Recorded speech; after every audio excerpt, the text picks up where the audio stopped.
Hola, soy Pedro Inurreta Palacio de IDS Hub y en este video te voy a hablar acerca de las redes. Estoy seguro que todos los que están viendo este video alguna vez han mandado un mensaje por WhatsApp, se han metido en una página web, han visto un video en YouTube, cosas similares. O sea, creo que hoy en día es extremadamente difícil no verse expuesto al Internet y a su uso. Pero lo que este video va a tratar es acerca de cómo es esto posible. O sea, cómo es que desde un teléfono pueda mandar un archivo a una computadora que está a kilómetros de distancia. Y es que no es magia, y aquí vamos a ver ese proceso. Para empezar, vamos a imaginarnos una red, como la que está aquí en la pantalla de una araña. Como podemos ver, la red tiene muchos caminos distintos, está muy interconectada y tiene círculos, llamémosle nodos, por así decirlo. Ahora, cuando pasamos a esta diapositiva podemos ver algo que se asemeja más a un grafo o a una red de Internet. ¿Por qué? El Internet no es más que una serie de computadoras conectadas. Y aquí podemos ver que cada circulito o nodo está conectado con varios otros y están en una red, por eso su nombre, de conexión. Ahora, no es suficiente solamente saber que el Internet son muchas computadoras conectadas, porque siguen quedando muchísimas preguntas, como de cómo se conectan, cómo se identifica cada una de ellas y pues cómo es todo ese proceso para que se llegue a dar esta conexión. Y eso es lo que vamos a ver más adelante. Y para empezar, necesitamos tener muy claro cuál es uno de los conceptos más fundamentales en el tema de las redes. Lo primero que vamos a ver es qué es una dirección IP, ya que es uno de los conceptos más fundamentales para entender el funcionamiento de las redes. Y una dirección IP es una etiqueta única que identifica un dispositivo en una red. Es decir, ¿cómo vamos a saber, o más bien cómo va a ser posible mandar de un lado al otro, a menos que sepamos quién está enviando qué y a dónde está enviando eso que está pasando? Esas son las direcciones IP. Para hacer una conexión se necesita saber la IP del que está enviando cosas y la IP de quien lo va a recibir. Pero hay un problema. Ahorita vamos a ver las estructuras de las direcciones IP y van a entender el por qué. Pero el problema es de que no hay suficientes direcciones IP para todos los dispositivos del mundo. O sea, imagínense, es una cantidad absurda de dispositivos conectados a Internet los que tenemos hoy en día, y eso cada vez va a aumentar más. ¿Y por qué es esta limitación? Bueno, como todo en informática, las direcciones IP también tienen una estructura. A este se le denomina el sistema IPv4 y se usó desde que se generó el Internet, desde su creación. Es una serie de números de una longitud de 32 bits. Por números me refiero a caracteres binarios, unos y ceros, y por sus propiedades, esto nada más nos permite tener un aproximado de 4.300 millones de direcciones únicas. Suena mucho, pero ni una década después de la creación del Internet empezó a notarse que ya hacían falta. Por si son curiosos, aquí abajo les puse por qué es esa cantidad de direcciones únicas. Y es que si tenemos 32 bits, significa que solo podemos representar, o sea, que el número más grande de direcciones que podemos representar es lo que nos permita esos 32 bits. Entonces, suponiendo el número más alto, que sería en este caso los 32 bits llenos de unos del sistema binario, eso representa más de 4.300 millones. Otra cosa importante de aclarar es para que cuando vean una dirección IP IPv4 no les van a poner la serie de caracteres binarios. Al contrario, como pueden ver aquí en la pantalla, eh, la IP normal sí está caracterizada por sus binarios, pero para su representación, para enviarlo y en general, su mismo sistema, cuando ustedes están configurando la IP, te lo va a aceptar ya cuando lo pasas a unos números decimales. Por ejemplo, en este ejemplo, esta cifra binaria representa el 192, esta cifra de aquí el 149, esta otra el 252 y esta otra el 76. Entonces, su dirección IP sería 192.149.252.76. Pero como les dije, estas direcciones IPv4 se estaban agotando rápidamente. Entonces, hubo necesidad de empezar a crear soluciones. Una de estas soluciones que sigue vigente es el sistema IPv6. Es una evolución del sistema IPv4 y tiene otras diferencias que no son pertinentes a este video, pero que sí existen, es importante tenerlo en cuenta. Eh, el sistema IPv4 y el sistema IPv6 no son intercompatibles. Es decir, para que un sistema acepte direcciones IPv6 sí tiene que ser modificado acorde al protocolo que establece la documentación de este sistema. ¿Y cuál es su diferencia principal? Y es que es más largo, tiene una longitud de 128 bits. Es decir, como tenemos ahora más bits, tenemos una cantidad mayor de posibles direcciones. Eh, Esta ya es una cantidad muy grande, son más de 340.000 trillones de direcciones únicas posibles. Ese número se los tengo representado aquí, 2 a la 128 potencia. ¿Por qué esta operación matemática? Pues es más que nada la probabilidad. En el sistema binario nada más tienes el chance de que haya un 1 o un 0, o sea, dos posibilidades elevado a la 128 potencia, que es el número de los bits. Y ahora es importante que noten cómo se está representando aquí en la imagen esto. Eh, Como notarán, hay letras al lado de los números, y esto no es un error, solamente que aquí cuando se está representando, en lugar de usar el sistema decimal de numeración, el que todos usamos, aquí se está utilizando el hexadecimal, que nos permite representar cantidades más grandes pues en menos dígitos, por así decirlo, combinando caracteres alfanuméricos, ¿no? Y como pueden ver aquí, todo esto sería la dirección IPv6. Es mucho más larga que una IPv4. Ahora, ustedes aquí notarán que dice que los ceros se pueden omitir. Esto es porque, como es tan grande, puede que al final pues no haya necesidad de poner un montón de números. Entonces, si todo queda en cero, se puede abreviar con estos dos puntos dobles de aquí que ven al fondo. Pero bueno, eso es más que nada una curiosidad. Pero eso no es todo. Aún hay un problema. Y es que, como les dije, un sistema no se puede pasar sencillamente a que pueda aceptar direcciones IPv6. Es un proceso en el que aún estamos, que la industria aún está pasando y ha sido muy lento, igual y más lento de lo que esperaríamos. Entonces, aunque esta sí es una solución y sí es una tendencia a futuro, se tuvo que crear otra solución que sea un poco más plausible y más sencilla, que es la que vamos a ver a continuación. Y aquí vamos a hablar de la NAT, que por sus siglas en inglés es Network Address Translation. Para entender qué es esto, imaginémonos esto. En una casa tenemos muchísimos dispositivos conectados. Muchos teléfonos, computadoras, televisores, asistentes de voz, lo que sea. Entonces serían, por todas las casas del mundo, empresas y lo demás, una cantidad pues gigantesca de dispositivos. Pues, para intentar reducir este número, porque cada uno de esos dispositivos necesita una dirección IP para que se pueda hacer la comunicación en la web, surgió la NAT. ¿Qué es esto? Imagínense esto. Tenemos cada uno de los dispositivos de nuestra casa bajo una IP. Esta IP va a ser privada. Al exterior de lo que viene siendo nuestra casa, de nuestra red LAN, que ahorita les voy a explicar qué es, no va a importar cuál sea la IP privada de nuestro dispositivo. ¿Por qué?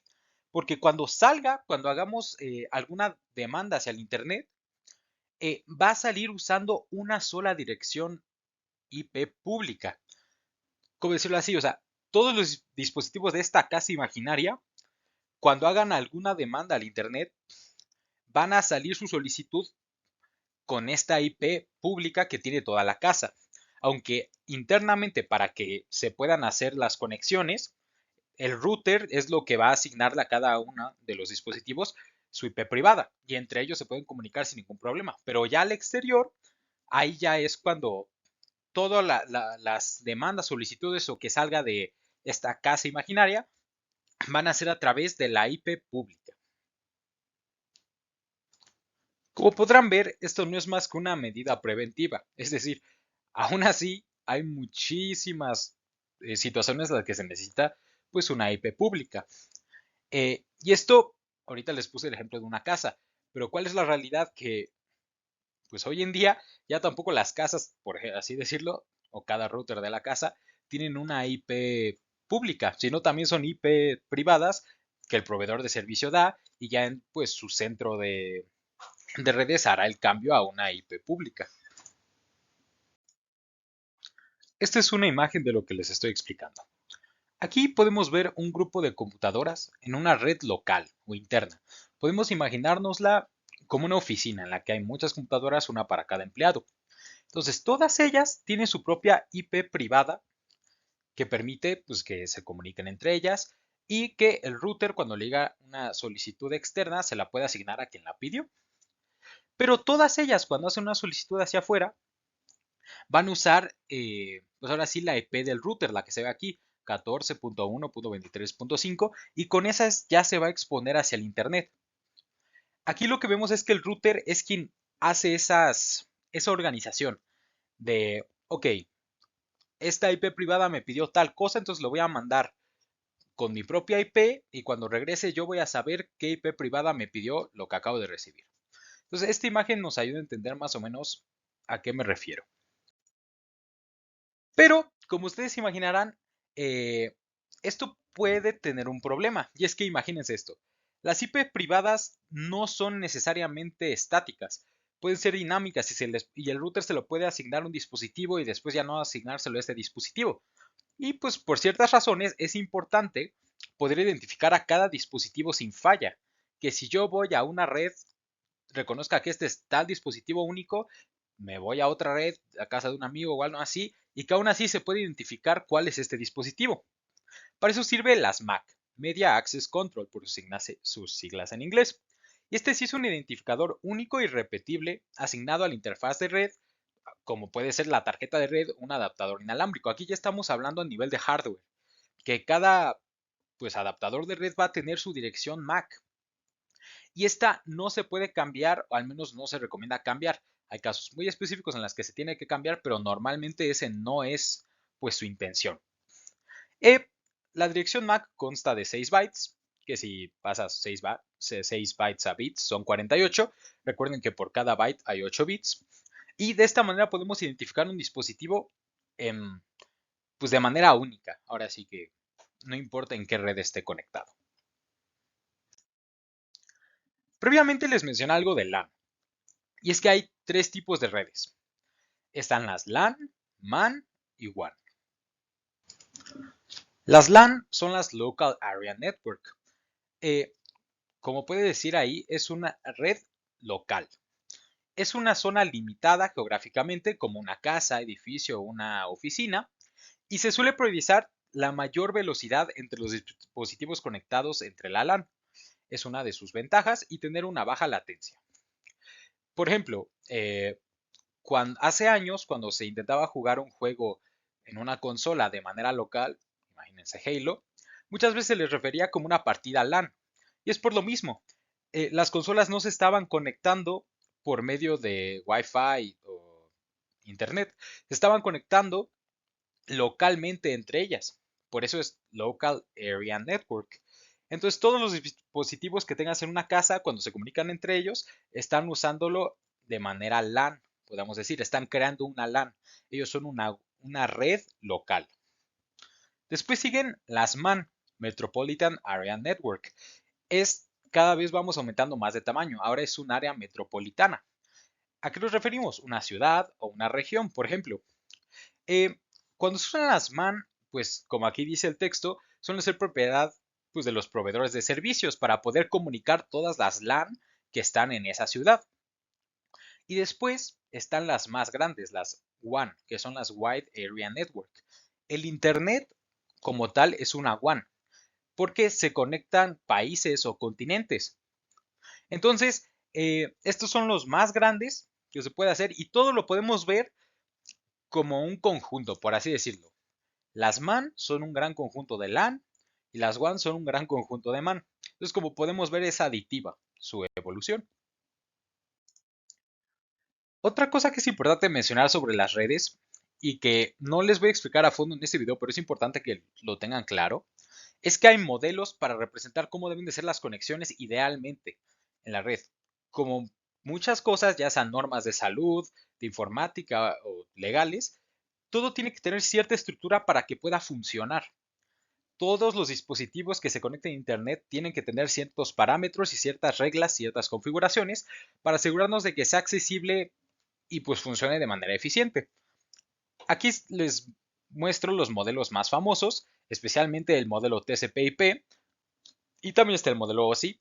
Y lo que esto representa es como una idea, como dice su nombre, un modelo de cómo se divide en capas lo que viene siendo el Internet, las conexiones del Internet. Les recomiendo que si les interesa este tema o esta área, se puede investigar más de este modelo TCP/IP y también del modelo OSI, ya que les va a dar una visión muy completa de cómo se generan las conexiones. Ahora vamos a hacer una pequeña práctica, va a ser muy rápida, va a ser desde el CMD de Windows, para que ustedes puedan ver en efecto lo que acabamos de mostrar. Aquí ya nos encontramos pues, en el sistema operativo de Windows y acabo de abrir el CMD, el símbolo del sistema. Para acceder aquí nada más abres tu explorador, no importa en qué versión de Windows estés, y en buscar busca CMD y aquí te sale símbolo de sistema, lo abren. Esto no va a desconfigurar nada ni va a pasar nada, ¿vale? Ahora, vamos a empezar con un comando muy sencillo. Vamos a hacer un ping y vamos a usar una IP, perdón, vamos a usar una IP que Google nos permite usar, o sea, esta va a ser un IP de Google, es un servidor DNS y cuando le damos aquí va a intentar conectarse a esa red IP. En este caso se logró, aquí nos dice que hubo 4 respuestas, sus milisegundos, o sea, cuánto se tardó. Aquí dice que se enviaron 4 paquetes, se recibieron 4 paquetes y no se perdió nada, fue una conexión muy exitosa. Entonces aquí ya probamos que nosotros por medio del internet pudimos acceder a la IP 8.8.8.8, que es de Google, ¿vale? Ahora vamos a hacer otra cosa. Hay otro comando que es el trace rt y vamos a volver a usar la misma dirección IP, que es 8.8. Ay, perdón, aquí hubo un problema. Trace, ajá, y es 8.8.8.8.8. ¿Qué va a hacer esto? Va a conectarse hacia ahí, como lo hicimos en el pasado, pero aquí nos va a ir mostrando los saltos que van dando en la conexión para hasta el final poder llegar al DNS de Google, que es esta dirección IP. Aquí dice que va a mostrarte un máximo de 30 saltos, pero va a ser suficiente con menos de eso. Entonces ahorita que termine, regreso.